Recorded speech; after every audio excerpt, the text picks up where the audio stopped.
Hi. Yeah, I know. I'm in my bathrobe. I know. To tell you, I've had to film a bunch of stuff as I get ready to release my brands.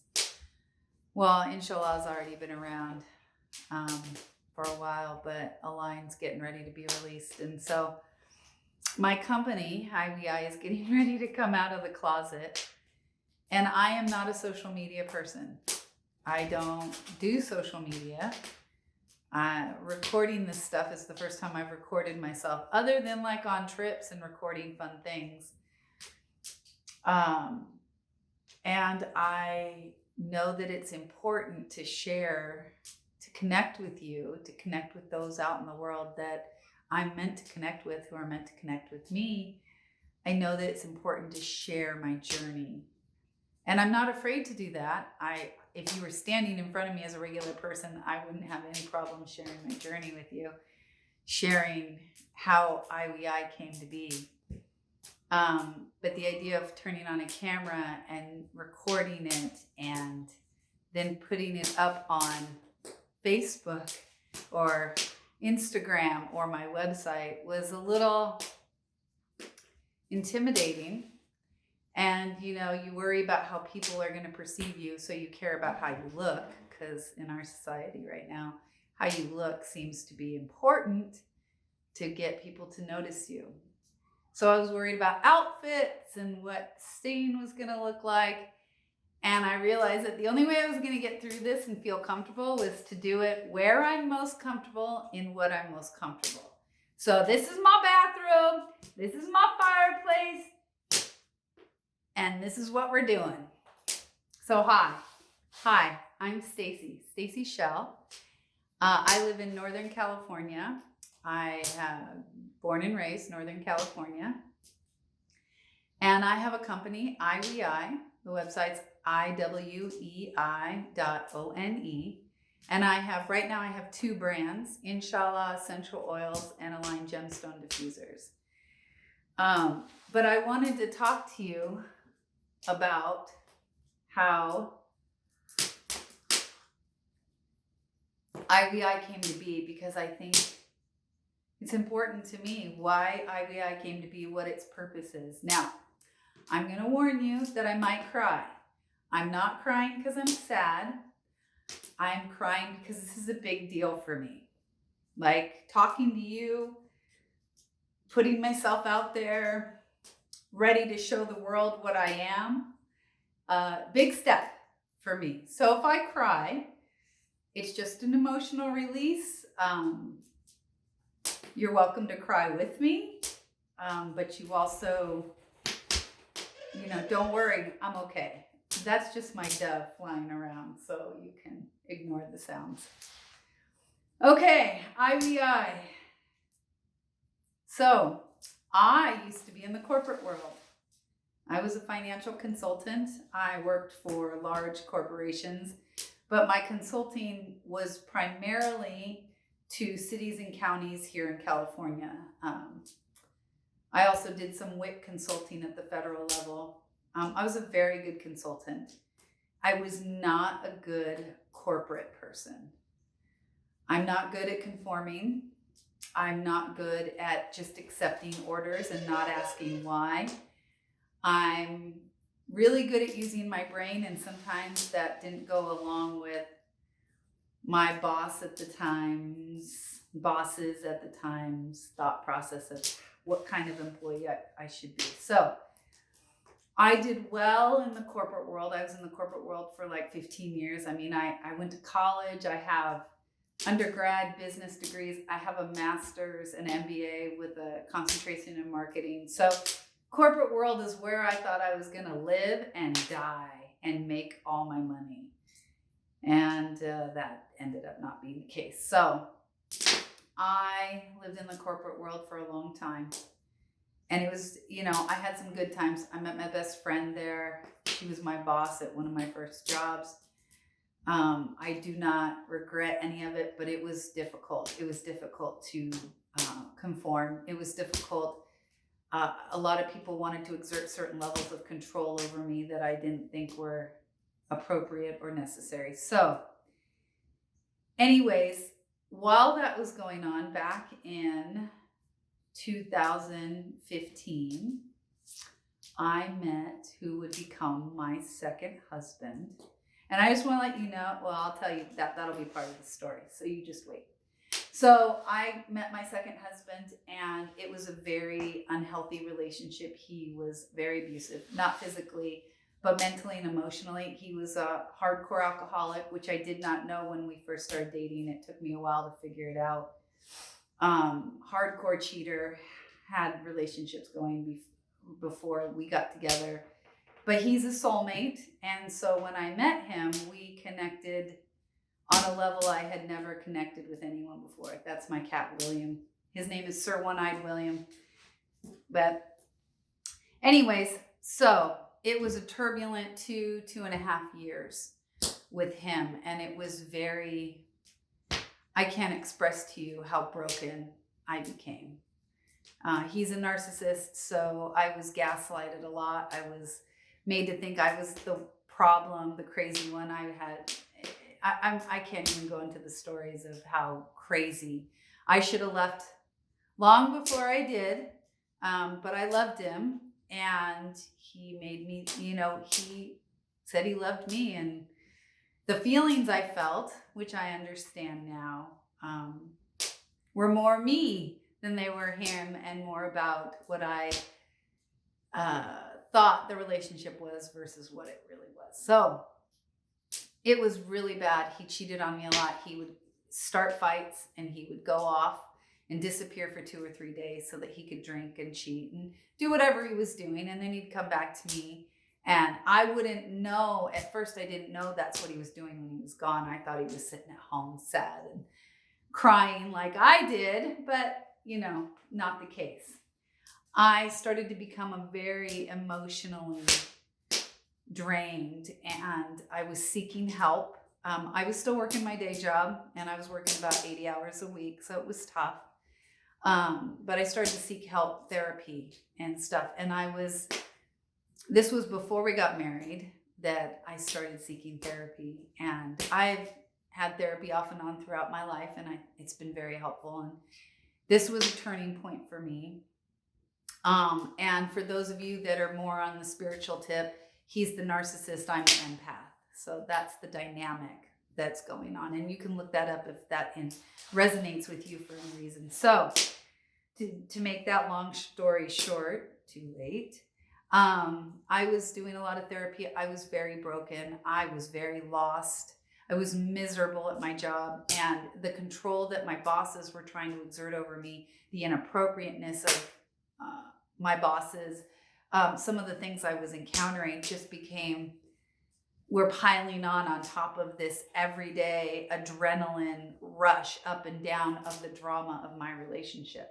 So one day one night we had one of our dramas, and he had not shown up for a couple of days. And then he showed up at my house drunk one night. And the next morning, after finding photos of him and someone else on his phone, I had already scheduled a therapy appointment for myself. And he pretended like he didn't remember seeing this person. And he, was like, how could this be? And this isn't right. And I need to get help. And I said, well, do you want to go to therapy with me today?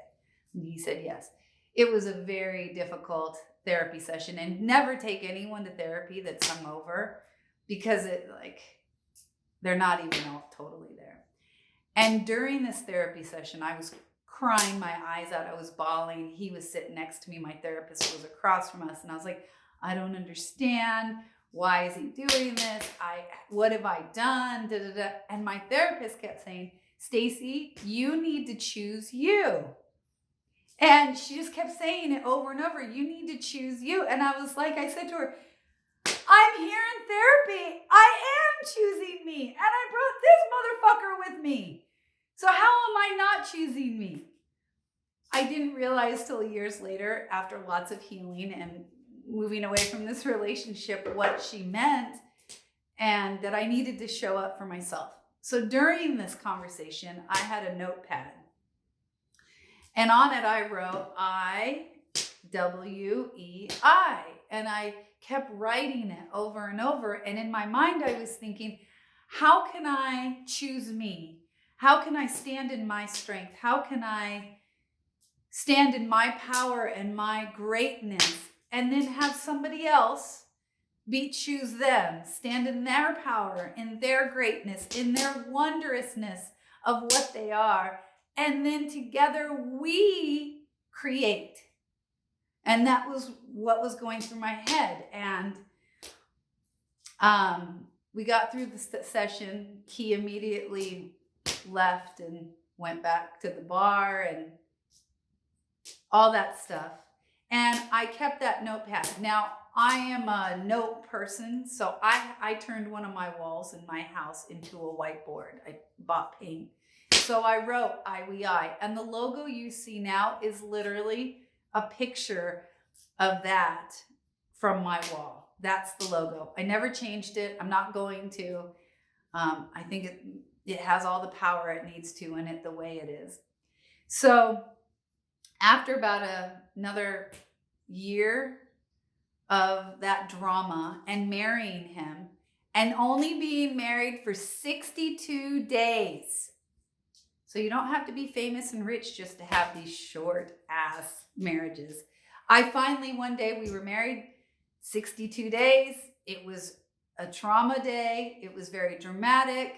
He had informed me that he planned on financially supporting this other person even while we were married, and had gone and secretly added her to his home while we were married.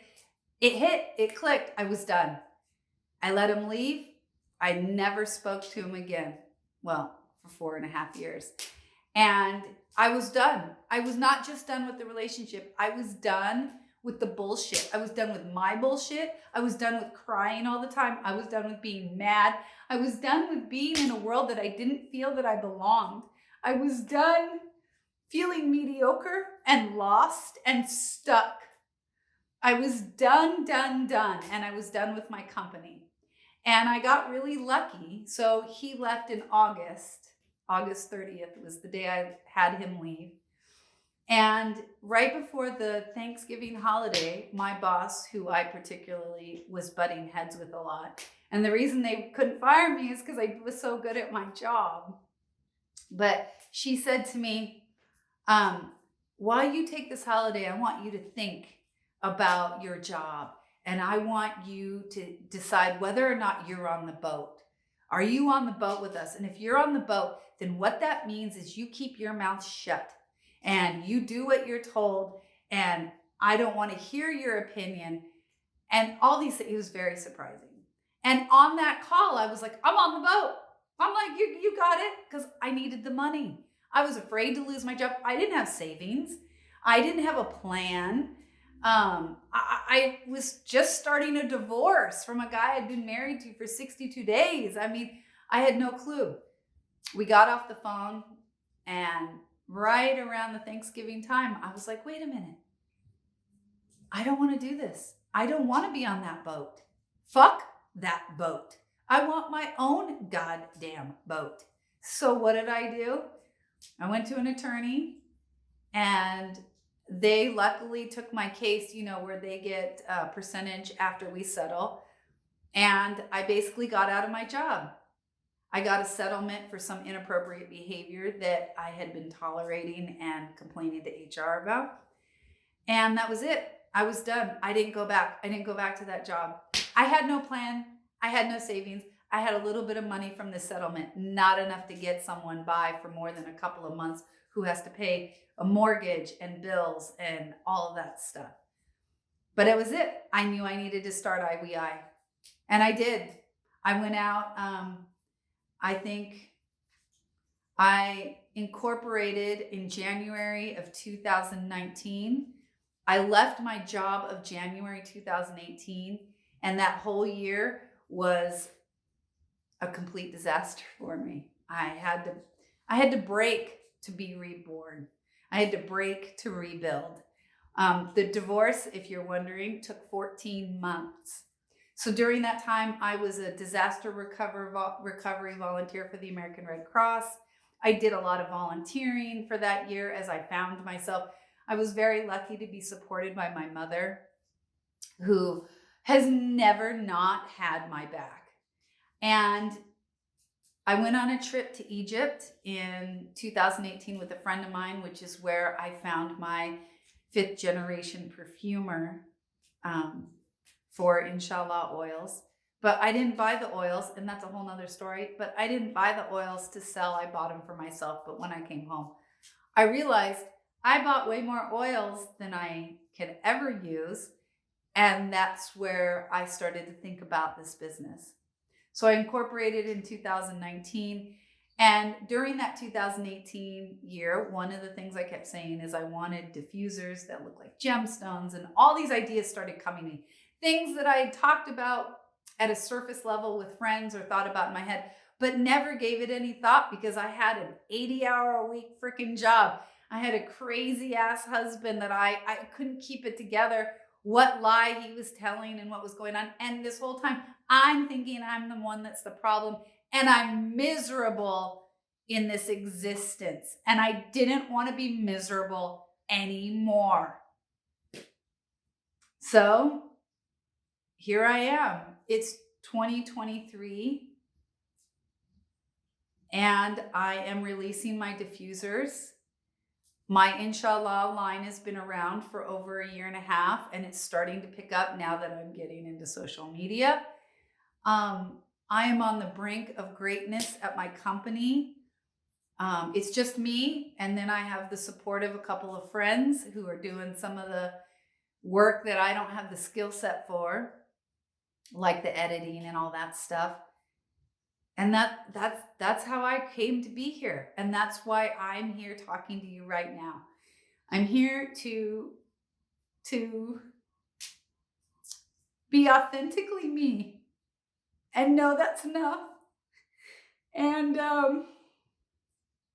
to create the reality that I want to live in, not the reality that I'm told I'm supposed to be in, or that I'm supposed to accept, or that statement, well, that's just the reality. I don't believe that. I believe that we can create our own realities. I've done it. I've been doing it for years now. And the purpose of iwei, is so that me and you can be in our greatness, can be our perfect selves, whatever that is. And then together we create the reality, the world, the universe that we want to see, that we believe in. And it's not something that's in the future. Oh, maybe one day we'll have world peace. Maybe one day everybody will be rich. Maybe one day everybody will have a cat and a dog and be perfectly content. That is today. I am living that today. And every day I live that. And that's what I want for you. So iwei, right now, my major brands are essential oils and diffusers, but that is not the purpose of iwei. The purpose of iwei is limitless creation. It's a space for you to create limitlessly. It's a space for me to create limitlessly. It's a space for us to create a whole new universe that we want to see, and it will become real. Because my diffusers were in my head for years, and now they're real, like real. And I know you can do that too with whatever you want. And so I'm creating a space. I've created a space that's going to support that for every single person that comes into my reality. Every person I meet, you see in this video, it is not a coincidence. It is not a happenstance. There is a reason. And it's time for me to be out there and say, hey, I'm here. I'm here for you. I'm here for me. And we got this. So that sounds very dramatic. And I feel very dramatic at this moment. But that's iwei. And we have other brands that will be coming out. A construction brand, so that we can help you build what you want to build, or take what you already own and make it what you want it to be. We'll be doing We're building a music studio to help independent artists get their labels out there without having to sell their souls, without having to give up the creative rights that they deserve. And there's so much more planned. So thank you for joining me today in my living room, in my bathrobe, in front of my fireplace. But I look forward to creating a reality with you. I look forward to peace and happiness and alignment. I have found it within myself by following and trusting and taking risks, what we would call risks and leaps of faith. And I wouldn't change it for the world. So thanks for being here. Thanks for choosing to be on this planet right now. Thanks for being you, the greatness that is you. Thank you for your light. And I look forward to building this company with you.